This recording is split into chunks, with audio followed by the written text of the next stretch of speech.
Hello, my fellow comic book collectors. This is going to be a review of the recent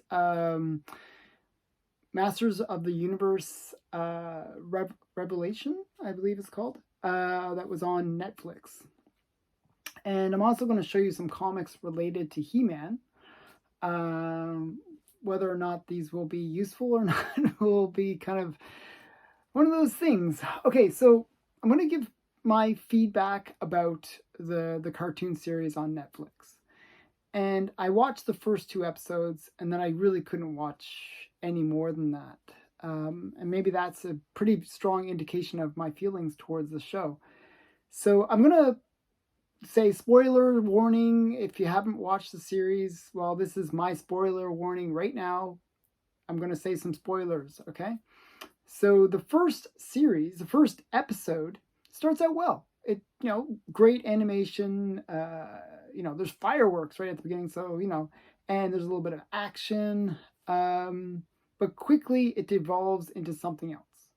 And I don't want this channel to be a downer channel. I want it to be a pretty positive channel that I do on YouTube. I don't really want it to devolve into politics and like all this stuff. I really don't. But it seems like whether we want that or not, it's getting thrusted upon us. And that's really what happened with this Masters of the Universe TV series. Basically, you have fans who are very excited about He-Man. I was one of those fans. I grew up, watching He-Man. I grew not like Kevin Smith. Kevin Smith didn't, no matter what he says. I did. And, my friends had all the toys. My parents wouldn't buy the toys. I don't know why. I always liked, Castle Grayskull. I didn't have the toys, though, strangely enough. But I really did enjoy the series. And I would always go to my friends' houses and play with their toys. So it was kind of weird. But I really enjoyed the series as a kid. And I would go around, power of Grayskull, and like lift my arm up and pretend I had a sword, or I'd have like some stick or something and do that, and get all powered up, and then we'd, as boys, you beat on each other whenever you get powered up, right? So that was my childhood. That was a big part of my childhood. That kind of fun silliness, action for action's sake, just sheer fun, just having fun with a series. This was not that way. Instead of right at the beginning, Teela, which is kind of like He-Man's girlfriend, she is thrusted front and center. She is awesome. She is the most awesome. She is the bestest. She's like really great. And they kind of focus on that. And she kind of looks a little bit manly. I like my women, I like good girl art. So I'm going to like sexy women. And I think women should be, that's their power. Women are the seducers. They're the seductionists. They are the ones who inspire men by their beauty. And, you get this masculinized woman playing the love interest of He-Man. And what ends up happening is she doesn't know that he's He-Man. She just knows him as Adam. That's his alter ego. That when he's weak, not like fully powered up, he is Adam. And the whole time, everyone is just making Adam look like a total, not just wuss, but just a lame guy. And they kind of put him down. And Teela is great, Adam sucks. and then what ends up happening is Skeletor, who's the main bad guy of Masters of the Universe, and He-Man actually, when he does his He-Man thing, pretty cool. Looked pretty awesome. I actually have to say, looked awesome. I was super excited, especially the trailer. Got me pumped. I was like, yeah, this is what we want. We want some real manly men being manly men. And both of them get killed. First episode. They're dead. They're gone. So you got the main antagonist, and you got He-Man, and they're both dead. And Teela is put into the spotlight.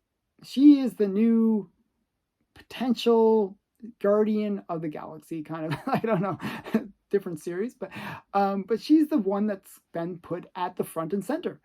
And she, she's upset though. She's not upset about Adam dying, her boyfriend, basically. She's upset that people didn't tell her that he was He-Man. That's what she's upset about. Nothing else. It's like, okay, she's upset about that. A whole bunch of people die. A whole bunch of strong male characters die. But she's upset that she was not told about his secret. Okay, well, that's really pathetic. And then so what she does, she leaves. She gets all upsetty. And she cuts her hair short. And she looks like a lesbian in the second episode. She basically is a lesbian. She has like a black, super smart engineer girlfriend, basically.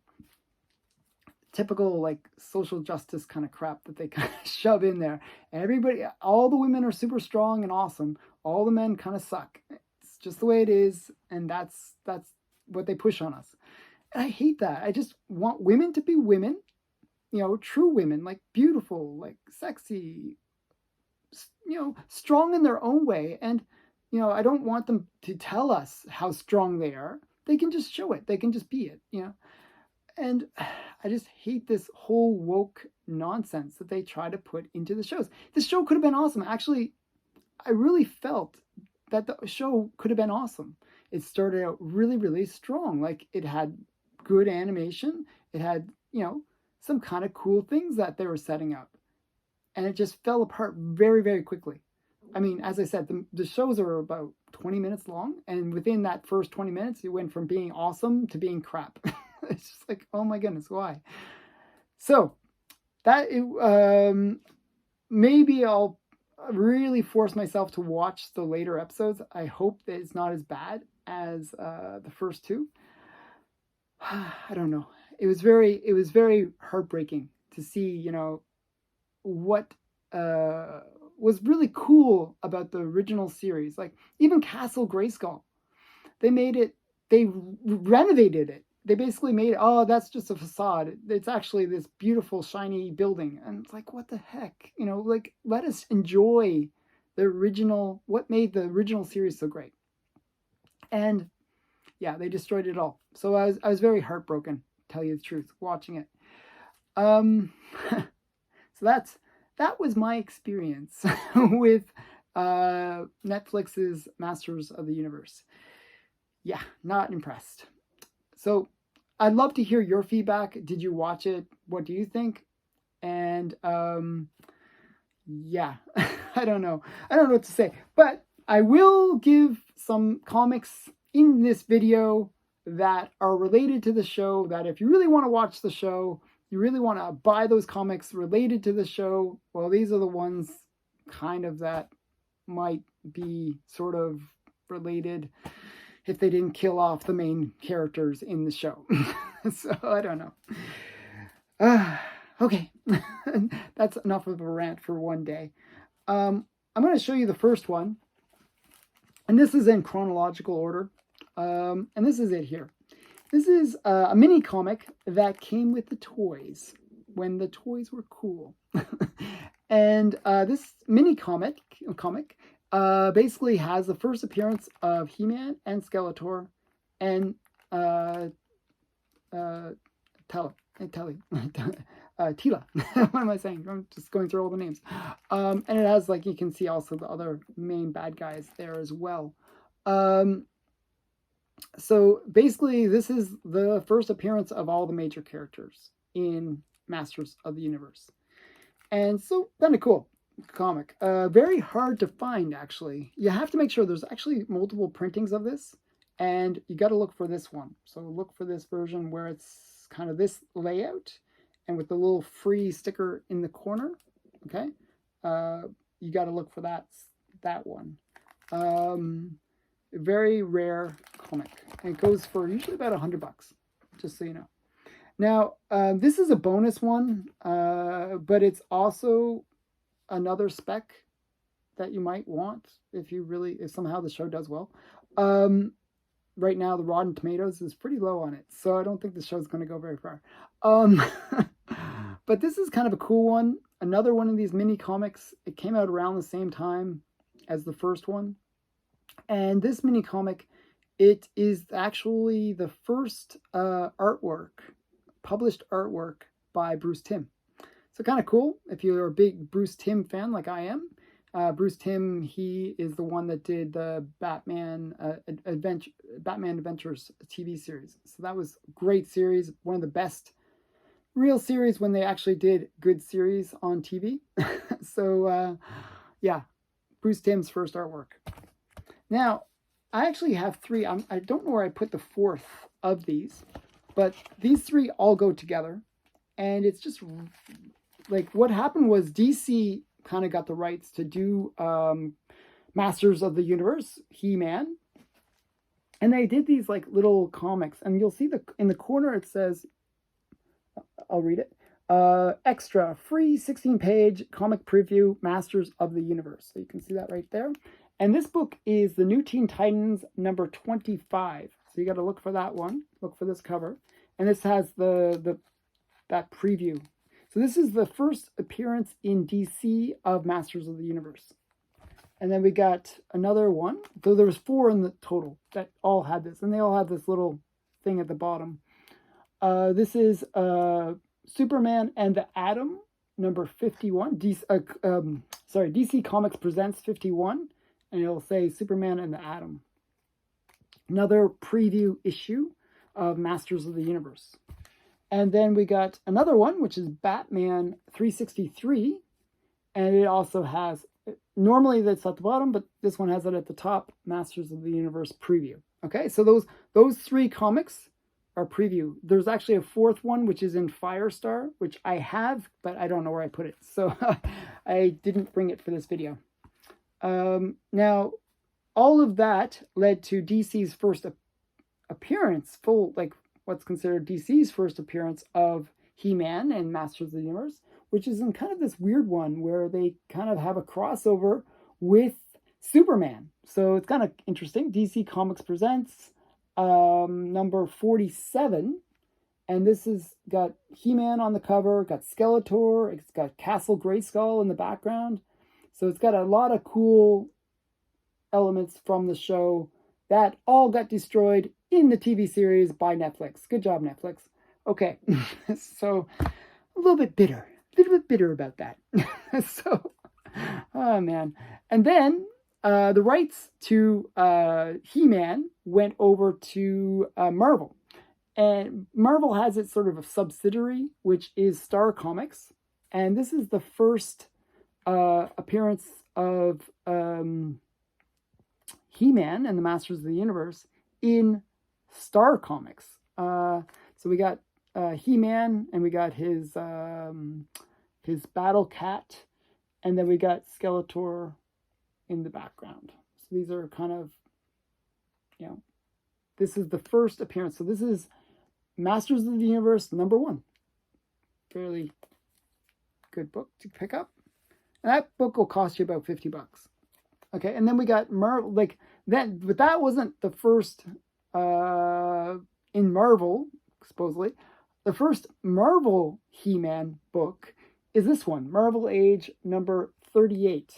And this is like a preview for He-Man and the Masters of the Universe in Marvel. So then they later had a Marvel series. So this was the first in actual Marvel, not Marvel Star Comics. I know it's weird. But yeah, this is Marvel Age number 38, first appearance of He-Man and Masters of the Universe in Marvel. Kind of interesting. Just a quick note. This one, if you want to search for it, another way you can search for it so that you can find this first appearance of these characters is the name of the story is He-Man and the Sword and the Power Sword. Okay, that's what you would search. If you search that little extra title, you're definitely going to find this book because that's how it's known. It's He-Man and the Power Sword. Just something to remember. So that was my review, plus a few specs related to the show that probably don't mean anything because the show sucked. So I don't know what to say. Yeah, so that's my take. I hope you enjoyed this video. I try to keep it positive even if I'm a little bit heartbroken right now. And yeah, I hope you enjoyed this video. Please like, comment, and subscribe. Give me your feedback. Did you love the show? Did you hate the show? Did you cringe watch it? Did you gouge your eyes out? What did you do when you watched the show? So just tell me, and I'd love to hear the feedback. Thanks again. Bye for now.